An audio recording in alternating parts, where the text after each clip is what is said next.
I say it's a waterfront first. So what is special about the waterfront? What can only be on the waterfront? How do you use the waterfront? And then try and find ways to mix those things, harmonize those things, even make synergies between those things. All of that sort of was what made me want to make PortSide. It was a way to tell the story, to influence the story, and to change the way New York City's waterfront was going to evolve.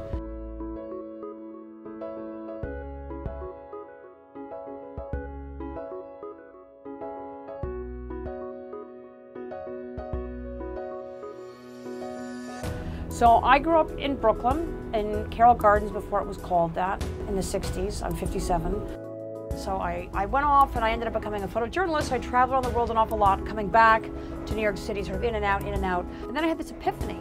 You know, I saw my city in a whole new way and realized it was an archipelago, it's an estuary, it's a port. I was speaking to one of the owners of Hughes Marine who said, do you know anyone, Carolina, who wants the Mary Whalen? Mary Whalen. Mary Whalen, she might work.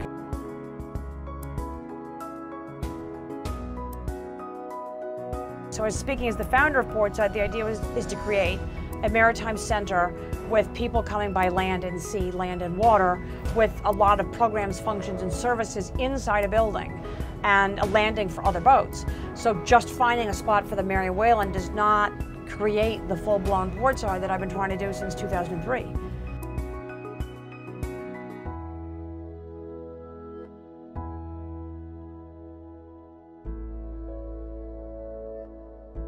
Any type of maritime activity is straining to grow in New York. New York City was once fluent in the maritime language, and it's just lost the language completely. And so, consequently, the waterways are not being used well. Now, there's definitely improvement in the fact the city's actually created a citywide ferry service from scratch in a short period of time. That's actually doing a lot to get New Yorkers out onto the waterfront. But it's still, I mean, I would say it's really a management problem. We're aboard the Mary A. Whalen on Pier 11, Atlantic Basin, Rev Up, Brooklyn. Mary Whalen is the last of her kind in the USA. She's a retired coastal oil tanker. In 2006, there was an announcement in the Sheepshead Bay News that you could come and tour this retired tanker. And my wife screamed, "The Mary Whalen, we can go see her." And I sent an email to Carolina, and I said, my name is John Weaver, and I'm coming on Saturday, and I'm bringing the captain's daughter. My father-in-law was Alf Durland, and he was captain on this ship for 20 years, from 1958 to 1978.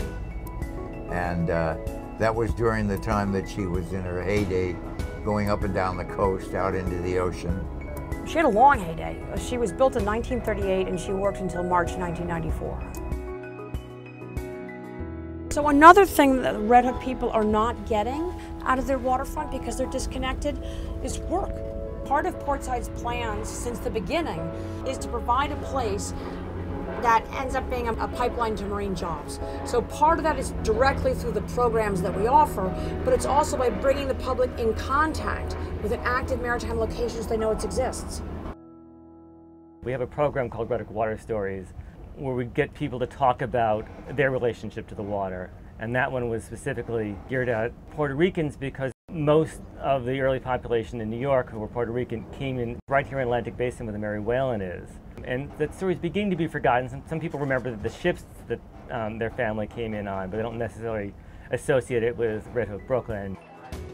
Hey guys, you want to see something? Yeah, let's go. Here we are sitting, but we're moving, and we're never not moving.